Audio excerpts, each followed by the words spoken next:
EVM बिल्कुल खत्म होना चाहिए और ये एक लोकतंत्र की हत्या का मामला इससे जुड़ा हुआ है, जो कि लोगों के आंदोलन को दबाया जा रहा है। गलत तरीके से सेटिंग कर आप 325 सीटें दिखा रहे हैं, ये बहुत गलत है और ये खत्म होना चाहिए। ई बैलेट का चुनाव होना चाहिए। ईवीएम बिल्कुल हटना चाहिए, बैलेट व्यवस्था होनी चाहिए, क्योंकि विदेशों से जहाँ से ईवीएम लेकर आए थे वहाँ पर भी बैलेट की व्यवस्था कर दी गई है, क्योंकि ईवीएम में वहाँ पे भी घोटाले आए हैं। और रही 2014 की बात, वहाँ पे भी मशीन में गड़बड़ी के पहले घोटाले सामने आए थे, उसकी भी जांच चुनाव आयोग ने नहीं कराई थी।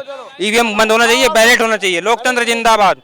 चुनाव आयोग कहीं ना कहीं मिला हुआ है, हमें महसूस होता है, क्योंकि हमें ये महसूस हो रहा है कि जब हमारे मतलब लोगों ने इतना रोड पर उतर रहे हैं, जब भी तो उतर रहे हैं जब उन्होंने देखा कि हमारी लोकतंत्र की हत्या हो रही है। जब लोकतंत्र की हत्या हो जाएगी तो हमें वोट डालने का अधिकार ही क्या, फिर फायदा ही क्या हमारे वोट डालने का। ईवीएम को चेंज होना चाहिए, हमें बैलेट पेपर से वोट चाहिए, हमें क्लियरिटी जो है वो ईमानदारी से हमारा हक हमें मिलना चाहिए। बैलेट पेपर से चुनाव होने चाहिए और जो सही तरीके से चुनाव होना, निष्पक्ष चुनाव होना चाहिए। ये धांधलेबाजी हुई है, ईवीएम की गड़बड़ी से हुई है, ये ईवीएम हटनी चाहिए और बैलेट पेपर आना चाहिए। ईवीएम मशीन से नहीं होना चाहिए चुनाव, जो बैलेट पेपर से होना चाहिए, क्योंकि ईवीएम में जो मर्जी सेटिंग हो सकती है। भाई सबसे बड़ी भाजपा जो है ये वाकई में सबसे ज़्यादा गड़बड़ी कर रही है। मैंने देखा कि भाजपा जो है प्रधानमंत्री जो बोलते वो करते नहीं है, जो इन्हें बोलना चाहिए वो करते नहीं है, समझ रहे। इनकी तो हर बात झूठी है, झूठ पर मैं दो शब्द में यही कहना चाहूँगा, ये देश का ही नहीं विश्व का मैं समझता हूँ सबसे बड़ा घोटाला है। और हम मांग कर रहे हैं, सभी ने बोला उनकी जांच करानी चाहिए।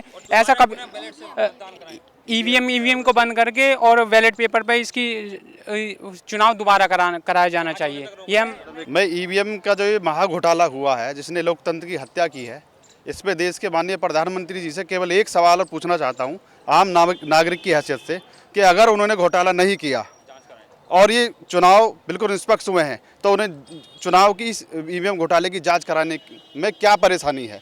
अगर देश का आम नागरिक, संविधान का सबसे छोटा जो अधिकार रखने वाला व्यक्ति इसकी जांच कराने के लिए सड़कों पर आने को तैयार है, तो देश के प्रधानमंत्री जी को और हमारे चुनाव आयोग को क्या परेशानी है कि वो चुनाव को जो है इसकी जांच कराने को तैयार नहीं हो रहा है।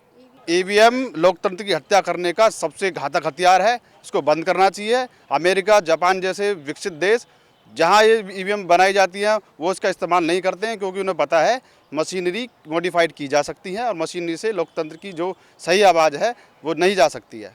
मेरे हिसाब से ईवीएम नहीं होना चाहिए, क्योंकि अमेरिका, जापान जैसे कि भाई साहब ने बताया है, सब जगह बड़े बड़े देशों में भी ईवीएम नहीं चल रहा है इस वक्त वहाँ पे भी बैलेट पेपर चल रहा है, क्योंकि ईवीएम में चिप बदली जा सकती है, ईवीएम में कोई भी डाटा डाला जा सकता है, उसे कोई भी मॉनिटर कर सकता है। तो हमें इस बात से हम इस चीज़ के विरोध में हैं कि कोई भी सही अपने हिसाब से कंट्रोल कर सकता है। तो हम यही चाहते हैं कि ईवीएम बैन हो और लोकतंत्र जो गरीब लोग हैं उनकी बातें वो जिसको चुनना चाहें वो उसको चुन सकें, लेकिन ईवीएम को हम अगर चलाते हैं तो उससे कुछ उल्टा ही होगा। मैं चाहता हूं कि ईवीएम के साथ जो प्रक्रिया इस बार हुई थी कि वीवीपैट मशीन लगाई गई थी, उसको और अच्छा बनाया जाना चाहिए था। जैसा कि सुप्रीम कोर्ट का मैंने भी सुना था, ऑर्डर भी पढ़ा मैंने कुछ एक हद तक, कि सुप्रीम कोर्ट के ऑर्डर पे ही ये वीवीपैट मशीन लगाई गई थी चुनाव आयोग को आदेश देकर, जबकि जो है ना वो सुप्रीम कोर्ट का आदेश को भी उन्होंने पूरी तरह से पालन नहीं किया। जबकि 403 विधानसभाओं पे वीवीपैट लगाने थे, 154 विधानसभाओं पे ही वीवीपैट लगाए गए। वीवीपैट मशीन एक ऐसी मशीन है जिसमें एक वोटिंग करने के बाद में पता लगता है कि भाई किसको हमने वोट डाला, तो हम उसको डबल लेवल पे उसको काउंटिंग कर सकते हैं। क्यों नहीं करी जा रही है? 154 सीटों पे कम से कम हम उस पर काउंट कर सकते हैं दोबारा से वीवीपैट मशीन की जो पर्चियाँ हैं, लेकिन कहीं हमारे प्रधानमंत्री जी या फिर हमारे चुनाव आयोग की तरफ से भी कोई इस तरह से पहल नहीं हो रही है कि लोगों को संतुष्टि मिल सके। बैलेट पेपर चाहेंगे और ये तो पूरी दुनिया ने माना है कि बैलेट पेपर, जो विकसित देश हैं, प्रधानमंत्री जी टेक्नोलॉजी की बात करते हैं, विकसित देशों से टेक्नोलॉजी अपने देश में लाने की बात करते हैं, उनको इस बात पे भी गौर करना चाहिए। जो विकसित देश हैं जहाँ निजात हुआ है इनका ईवीएम मशीनों का, उन्होंने खुद इसको बैन किया है। इसमें तमाम तरह की खामियां हैं और हैक होने का इसमें इतना खतरा है, और इससे तो खुद संज्ञान लेना चाहिए था। जो इतनी डेवलप्ड कंट्री हैं उन्होंने इसको बिल्कुल ख़त्म किया है और वो दोबारा बैलेट पेपर पे लौटी हैं।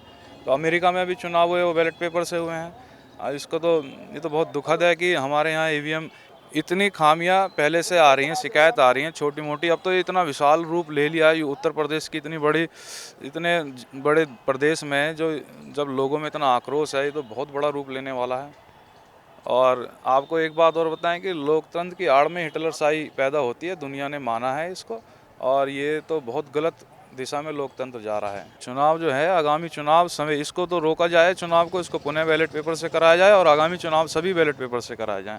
बैलेट पेपर से चुनाव होना चाहिए, उससे लोकतंत्र बच सकता है। ईवीएम का कोई भरोसा विश्वास नहीं है, ये तो पूरा देश के साथ में बहुत बड़ी गद्दारी है।